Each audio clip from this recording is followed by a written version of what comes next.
Chapter 1, No More Genius. I came into this world from the earth. There is no magic or technology. Doki, that's what everyone craves. Only with a strong will can one survive here. Rookie. Apprentice. Master. A great master. Spirit. King. Emperor. Ancestor. Honorable warrior. Enlightened. A saint. And a god. Those who have the rank of god own everything. It's a world of battles. Other people become the greatest heroes by entering an alternate reality. I, on the other hand, become a nobody. If I had been like this from the beginning, it wouldn't have hurt so much, but someone made me a genius, and then took away all my powers 3 years ago. The guy was sitting on a tree branch with an apple in his hand. "You want to play with me?" said he, biting into an apple. "Why not make the game a little harder then?" the young man shouted as he tossed the apple. At that moment the branch beneath him snapped. He flew down and collapsed on the ground. "All right, damn it." Suddenly, a girl was heard shouting behind him. She shouted, "Help." The guy looked at the place where the sound came from. There were 3 guys there, pestering the defenseless girl. The guys looked back at the young man. "What? There's someone here." The boy looked distractedly at the boys. "He's wearing clothes with the Shao clan insignia." One of the bandits shouted with horror. The guy looked at them angrily. The look of a murderer. The robbers were frightened. "Hurry up and let the girl go," the young man said in a commanding voice, pointing his finger at the boys. He was very sure of himself. "Do as you're told and I'll let you live," he said without changing his stance. The robbers got scared and one of them said, "Hey, boss, let's get out of here." Is that a royal pose? That hand gesture? Arrogant attitude? And the mark of the Shao clan? You look very impressive, of course, but the name badge on your chest gives you away. You're Shao Yang. The retard of the millennium, the city's biggest loser, Wu Dan. "Oops, didn't know I was that famous," said the guy as he continued to stand in a stately pose. "Shao Zhang must be very ashamed to be your father," one of the guys said and started walking toward the young man. "I think I'll just spare him the embarrassment of you," shouted the brigand and rushed at Shao Yang. He punched the young man in the face. "Trying to be a hero, you useless piece of garbage. Go to hell." The outlaws shouted and beat the boy all together. The girls stood back and couldn't move. "Run away faster," Shao Yang shouted to the girl. But one of the bandits grabbed the girl by the arm. "Are you leaving already? Let her go." Shao Yang interceded. "Still trying to be a hero? Let me help you," said one of the bandits, pushing Shao Yan to the ground with his foot. The bandit held the girl and said, "I can let you go, but you'll have to help me first. Make this hero remember our meeting for a long time." He put a bat in the girl's hands. "Hey!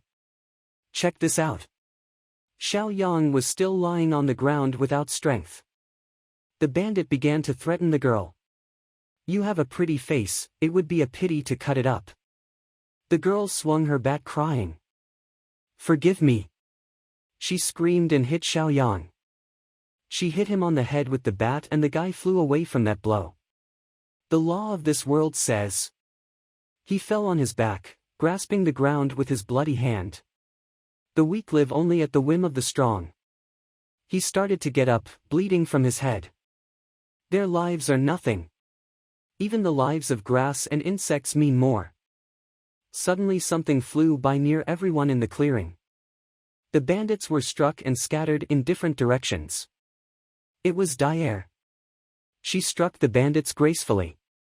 There was nothing they could do. "So strong," said the girl who hit Shao Yang. She stood not far away and watched what was happening. "You hurt Shao Yang too, didn't you?" Dyer said, turning to the girl. "No. said the girl crying. Come on, Dyer, it's not her fault. Getting up, said the boy. And you'd better get out. It's dangerous here. Don't travel alone next time. Yes sir, thank you, quickly said the girl and ran away. Xiaoyang coughed. Dyer ran up to him. How badly does it hurt? The girl asked, putting a handkerchief to the young man's wounds. Don't worry about me. My main advantage is my ability to take a beating, the guy said cheerfully. After these words, he tried to jump up, but something in his body crunched and he fell again. Okay. Okay, you don't have to prove anything. I know that brother Xiaoyang is the best. You don't have to reassure me, I'm useless anyway. The boy stood up and said. One day you will be a genius again, Dyer is sure of it, said the girl smiling. Let's talk about something else, said the boy, wanting to change the subject because he felt uncomfortable. Today is Doki's examination of our clan. You haven't forgotten how important it is, have you? Said the girl, looking at Xiao Yan. Ah, oops. What difference does it make anyway? After all, I'll still be there like a clown, the guy said, turning away. If my brother won't go, I won't go either, Dyer declared. But you can't do that. If those old jerks don't find you, they'll blame me. All right, you win, I'll go. The guy gave up. Great. Then let's hurry up, the girl said with a smirk. The square near the main palace. Hey! Excuse me. Excuse me. We're on our way. Xiaoyang shouts through the crowd and waves his hand. There are cries of dissatisfaction all around. How dare he be late? He must have made Miss Dyer late. Xiaoyang continued to walk forward, holding Dyer's hand. Why is she even with someone like him? Who let him hold her hand? I'm sorry I'm late, said the girl as she approached the elders. We've been waiting for you. Let's get started, said the bald man. It was the second elder of the Xiao clan. Next to him sat the chief elder of the clan. Yes, sir, shouted Dyer and jumped onto the test station with ease. Everyone standing in the square began to marvel. Standing at the test station, the girl pointed her hand toward the large white wall. Her hand glowed bright blue. An inscription appeared on the wall. Rookie. Stage 9. Hi. All the people in the square began to cheer and shout loudly. Wow! The 9th stage. She could be an apprentice in as little as 6 months, said the second elder, smiling. She will be the second one to become an apprentice before the age of 14, in this generation, said the head of the Xiao clan, Xiao Zhang, standing behind the first elder. The first was Xiaoyang, a disciple of 12 years old, right? Unfortunately, he lost all his powers and is now useless, said the elder with the beard. Okay, said the head of the clan with a smirk. The last contestant is Xiaoyang, the elders announced. Xiao Zhang looked at his son. Come on Yang, this time you can do it. Xiaoyang had gone somewhere and they couldn't find him right away. A man in the crowd shouted, there. He's over there. Xiaoyang was walking up the stairs when everyone looked at him. All the people in the crowd started laughing out loud. Did he really run for the ladder? He must be very embarrassed right now. Jan'er turned around at the shouting people and said quietly. Stop laughing at me. Even the clan elders couldn't help themselves and started laughing out loud. At least he has a great sense of humor. If he becomes a clown, he can feed himself. Isn't that right, patriarch? Xiaoyang hesitantly began to walk toward the white wall. As he hesitantly approached, he thought about how great it would be if a miracle happened. Please. But the miracle didn't happen. An inscription appeared on the wall, Rookie. Stage 3. Lo. Xiaoyang looked at this inscription with annoyance. Wake up already, leader. Just give up. He's not worth it. The first elder declared, looking at Xiao Zhang, who was standing beside him. Dai looked at Xiao Yang with sadness. She really wanted him to be able to pass the exam. Suddenly a man flew up to the elders. He said there was urgent news. Elder Ji Yi of the Yunlan clan is coming to visit. Said the man. You? Yunlan? Xiao Zhang interjected with surprise.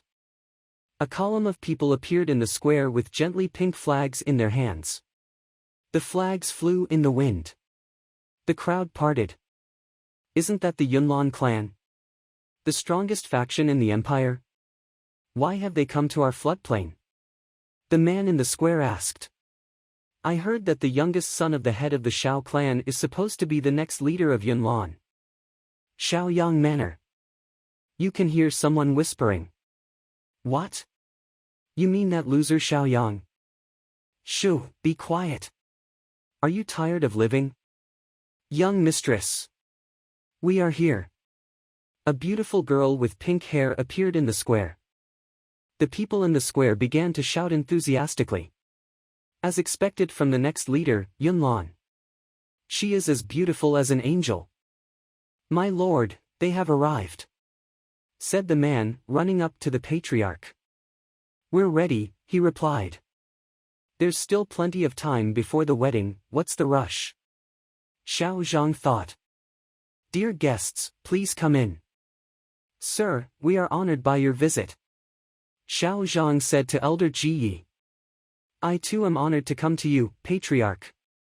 A colorful sunset. On the roof of the house, Xiao Yang sleeps in the sun. Someone tickled his nose with a blade of grass. He sneezed loudly. Who disturbed my sleep? He was indignant.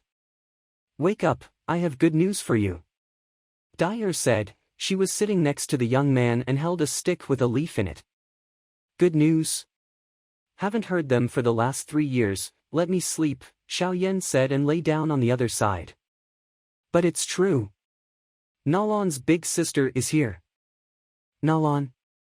You mean Nalan Yenran? The boy turned to the girl again. Yes, your bride, appointed before she was born. She's probably here because of the wedding ceremony. The older sister Nalan will be the leader of the Yunlan cult, she can understand why you lost your powers. Replied the girl. God, who wants to marry someone they don't even know? Besides, we've been friends since we were kids, wouldn't you be happier if I married you? Xiao Yang said. As long as Xiao Yang is happy. Even if Dai has to become a simple maid in your estate, he will do it with a smile. Said the girl looking into the eyes of the young man. Xiao Yang looked at her. Tears came to his eyes. Silly girl. The boy stroked the girl on the head and said. Okay, then let's go see her, because we haven't even met yet. I've seen her before, she's a real beauty. Well, in that case I'll marry her if she's even half as pretty as you are. Said the young man laughing. Don't be silly. They went to the window of the room where the negotiations between the clans were taking place. Nalan was there, too. See? I told you she was beautiful. Looking out the window, Dai said. The boy also looked in the window and was surprised. The girl was very beautiful. Not bad at all. He said, looking at Nalan with amorous eyes. But it's still not good, if you compare it to Dyr. Stop it. Stop it. Dai said embarrassedly. The atmosphere seems very tense, what are they talking about?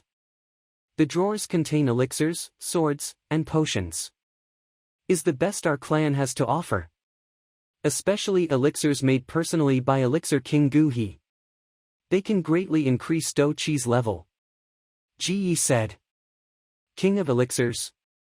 A master alchemist of the 6th rank. Rumor has it that even kings line up for his elixirs, said the first elder enthusiastically. The Yunlan clan is really strong. Our clan has a lot to gain from this wedding, said the second clan elder. No one would give such a thing for nothing, what do you want in return? I can't even think about what I can do for you. Xiao Zhang said. We do have a request. For the sake of Yunlan's future, and by order of our leader, please do us a small favor. Answered the sage. Whatever it is, you can talk. Said the patriarch. It concerns Nalan. Now she is our leader's only apprentice, and the fate of our clan depends on her future, so the leader asks. The elder hesitated. If it's so hard for you, I'll tell you myself. Patriarch Xiao Zhang, please forgive my bluntness. We are here for one purpose. I am Nalan Yangran. I wish I could call off my engagement to Xiao Yan. The girl declared.